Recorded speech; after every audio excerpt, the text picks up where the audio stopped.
पुरानी पर्वत श्रृंखला, विंध्याचल पर्वत की गोद में स्थित पन्ना भूदृश्य अपने सपूतों की वीर गाथाओं, अनूठे मंदिरों और हीरों की खदानों के लिए पूरी दुनिया में हमेशा से ही मशहूर रहा है। स्थानीय किंवदंतियों में पन्ना का संबंध महाभारत से भी जुड़ा माना जाता रहा है। कहते हैं कि अपने वनवास के दौरान पांडवों को पन्ना के घने जंगल इतने भा गए थे कि उन्होंने यहाँ के घने जंगलों में रुककर एक बड़ी लंबी अवधि बिताई थी। पांडवों के विश्राम स्थल के पास ही है पांडव प्रपात, जो अपने अद्वितीय सौंदर्य के कारण पर्यटकों में बहुत लोकप्रिय है। यहाँ के स्थानीय समुदायों का युगों युगों से पन्ना के वनों और वन्य प्राणियों से गहरा नाता रहा है। इन्हीं संबंधों की मिसाल देते अनेकों प्रागैतिहासिक कालीन शैल चित्र इन वनों में कई स्थानों में देखे जा सकते हैं, और इनमें से कुछ चित्र तो 10,000 वर्ष तक पुराने माने गए हैं। कितने आश्चर्य की बात है ना कि मानव ने अपने उद्विकास के बाद जिन जगहों को रहने के लिए चुना, उनमें से हमारा पन्ना भी एक था। हम कितने खुशकिस्मत हैं कि आज भी अपने पूर्वजों की उन धरोहरों को देख पा रहे हैं। धरोहरों की बात हो और खजुराहो का जिक्र ना हो, ऐसा कैसे हो सकता है? पन्ना से कुछ ही दूरी पर स्थित खजुराहो के मंदिर, जो अपने शिल्प कर्म की उत्कृष्टता का एक नायाब नमूना तो है ही, साथ ही साथ इसका भी प्रमाण है कि वन्य प्राणी हमारे जीवन के हर आयाम का एक अहम हिस्सा है। कहते हैं कि अगर आप पन्ना आए और खजुराहो नहीं देखा तो आपकी यात्रा अधूरी ही मानी जाएगी। घने पर्णपाती जंगल, ऐतिहासिक अवशेष, अद्भुत अद्वितीय भू आकृतियां और सैकड़ों किस्म के असंख्य वन्य जीव, यह सब मिलकर पन्ना को एक विशिष्ट पहचान देते हैं। और इसी पहचान को संरक्षित रखने के लिए सन 1981 में पन्ना राष्ट्रीय उद्यान का गठन हुआ था। तब से ही पन्ना को एक श्रेष्ठ वन्य प्राणी रहवास बनाने के प्रयास प्रारंभ हो गए। लगभग 1 दशक के सतत परिश्रम के बाद जब यह जंगल वन्य प्राणियों, विशेषकर बाघों से आबाद हो गए, तो वर्ष 1994 में इसे टाइगर रिजर्व का दर्जा भी दे दिया गया। विंध्याचल की गोद में फैले इन जंगलों ने बाघों की सल्तनत के उतार चढ़ाव के कई दौर देखे हैं, और एक बहुत ही बुरा दौर तो बस 1 दशक पहले ही आया था, जब 2009 में पन्ना पूर्णतः बाघ विहीन हो चुका था।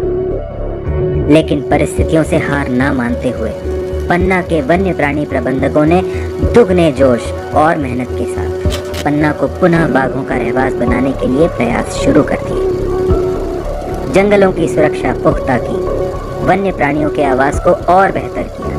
फिर बांधवगढ़ और कान्हा टाइगर रिजर्व से एक मादा बाघ और पेंच टाइगर रिजर्व से एक नर बाघ लाकर पन्ना में मुक्त कर दिया। अच्छा सुरक्षित माहौल मिला तो मादा बाघिनों T1, T2 और नर बाघ T3 ने मिलकर पन्ना को एक के बाद एक बाघ शावकों की कई सौगातें दी। धीरे धीरे प्रबंधन के प्रयास रंग लाने लगे और 10 वर्षों में ही 50 से अधिक बाघों ने पन्ना भूदृश्य में अपना वर्चस्व स्थापित कर लिया। बाघों का संरक्षण एक बड़ी जटिल चुनौती है। इन चुनौतियों से निपटने के लिए कर्मचारियों की कर्मठता और जन समुदायों का सहयोग, दोनों घटकों की अपनी अपनी भूमिका होती है।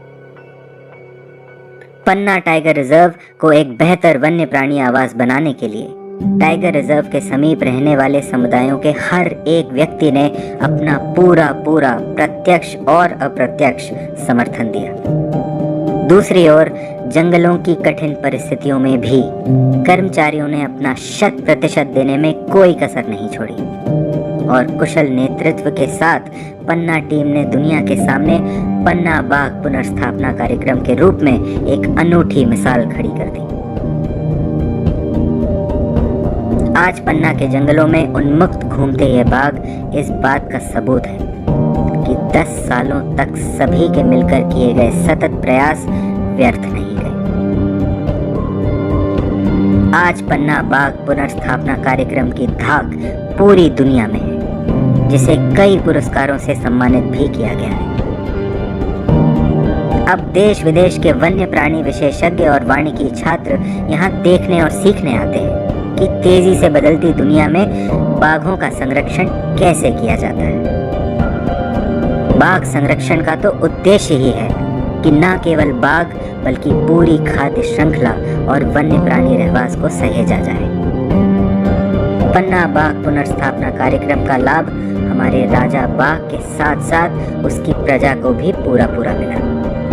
तभी तो पन्ना के जंगलों में तेंदुए भी इतने फल फूल रहे हैं और शर्मीले स्वभाव होने के बावजूद भी पन्ना के जंगलों में तेंदुए बड़ी सहजता से दिख जाते हैं। खड़ी चट्टानों और ऊंचे पेड़ों पर लटकते मधुमक्खियों के अनगिनत छत्ते और पूरे जंगल में मिलने वाले रसीले मीठे किस्म किस्म के जंगली फल पन्ना के जंगलों को भालुओं की भी पसंदीदा जगह बनाते हैं। इधर उधर घूमते फिरते चीतल, सांभर, नीलगायों के भी क्या कहने, वे तो यहाँ सैकड़ों की संख्या में दिख जाते हैं। एक और विशिष्ट वन्य जीव है जिसके संरक्षण के लिए पन्ना प्रसिद्ध है, गिद्ध। पूरे भारत में जब गिद्धों की संख्या में तेजी से गिरावट हो रही थी, तब पन्ना के जंगलों ने हर वो संसाधन उपलब्ध कराया जो गिद्धों के जीवन के लिए जरूरी थे। बढ़ते बाघों के साथ तो गिद्धों के खाने के लिए भी भरपूर खाना उपलब्ध रहने लगा। और फिर क्या ही था, बाघों के साथ गिद्ध भी पन्ना की खास पहचान बन गए। जिन पहाड़ों पे इन गिद्धों का आवास है, उसी को चीरते हुए बहती है केन नदी, जो न जाने कितने हजारों सालों से पन्ना के अस्तित्व में हमेशा से एक अहम भूमिका निभाती आई। जीवनदायिनी केन नदी जो घड़ियाल, मगर, कछुओं जैसे न जाने कितने ही जलीय जीवों का घर भी है। और इस केन नदी में ही है रनेह प्रपात। हरे लाल गुलाबी रंग की चट्टानों के बीच यह प्रपात निस्संदेह भारत के सबसे खूबसूरत, सबसे आकर्षक जलप्रपातों में से एक है। वैसे तो पूरी केन नदी घाटी का सौंदर्य ही अद्भुत है, पर सूर्यास्त के समय बहते सोने सी चमकती ये नदी अलौकिक दृश्य निर्मित करती है। पन्ना, जिसने कभी छत्रसाल जैसे यशस्वी राजा का वैभव देखा, वह राजा छत्रसाल जिन्हें आशीर्वाद था कि छत्ता तेरे राज में धक धक धरती होए, जित जित घोड़ा मुख करे तित तित फत्ते होए। यानी राजा छत्रसाल का घोड़ा जिस ओर भी जाएगा, उसे वहां हमेशा विजय ही मिलेगी। कोई आश्चर्य नहीं कि पन्ना की भूमि में पैदा हुए बाघ भी जिस जिस ओर बढ़ते जा रहे हैं, वहां वहां उनका साम्राज्य स्थापित होता जा रहा है। पन्ना के बाघों ने टाइगर रिजर्व की सीमा तो कब की पार कर ली थी। अब तो उन्होंने मध्य प्रदेश और उत्तर प्रदेश के अन्य संरक्षित क्षेत्रों में भी जाकर अपने राज्य स्थापित कर लिए। पन्ना प्रबंधन ने तो अपने उत्तरदायित्वों का पालन कर एक अनमोल धरोहर हमें सौंप दी। अब यह हमारा दायित्व है कि बाघों के पन्ना साम्राज्य के सूरज को कभी अस्त न होने दें। हम सबके सम्मिलित प्रयासों से टाइगर रिजर्वों के ताज के इस अनमोल रत्न पन्ना और उसके बाघों की शान पूरी दुनिया में यकीनन ऐसे ही फैलती रहेगी।